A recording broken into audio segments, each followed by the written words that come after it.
In this tutorial, I'll show you how to create a folder in Google Drive and share it. By the end, you'll have a new Google Drive folder shared either with specific people or with anyone who has the link with the exact permission you choose. First, open Google Drive. When your drive loads, you'll see your files and folders on the main screen. Next, click New, then Choose Folder. You'll find the New button at the top left. When the small menu opens, select Folder to start creating it. Now enter the name for your folder and click Create. Type a clear, descriptive name so it's easy to recognize later. After you click Create, the folder appears in your My Drive. If you don't see it immediately, it should be near the top, or you can scroll to find it. Right-click the folder you just made. This opens the Options menu for that folder. Then click Share. The sharing window opens, showing who currently has access. By default, it's private to you. From here, add emails or change to anyone with the link.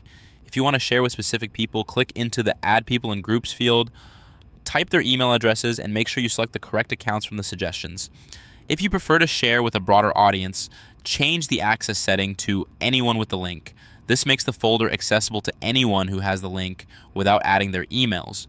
Use this only when you're comfortable with wider access, because anyone who gets the link will be able to open the folder according to the permission you set next. Now set permission to viewer or editor. Viewer means people can open and view files but can't make changes. So editor allows full changes. People can add, edit, move, or delete files inside the folder. Choose viewer if you only want others to look at the contents, and choose editor if you want them to collaborate.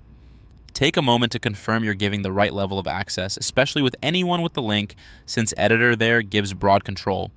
Once that's done, click Send or Copy Link. If you added emails, click Send to deliver invitations directly to those people. They'll receive an email with access to the folder. If you change the setting to anyone with a link, click Copy Link to place the shareable link on your clipboard. You can then paste it into a message, chat, or document. Before you close the window, double-check the permission shown next to the link so you're sharing exactly what you intend. At this point, after the folder is created and shared, your recipients can access it based on the viewer or editor permission you selected, and your link is ready to send if you use the Anyone with the Link option. Your setup is complete and working. For more step-by-step tutorials like this, subscribe and check out the other guides available on the channel.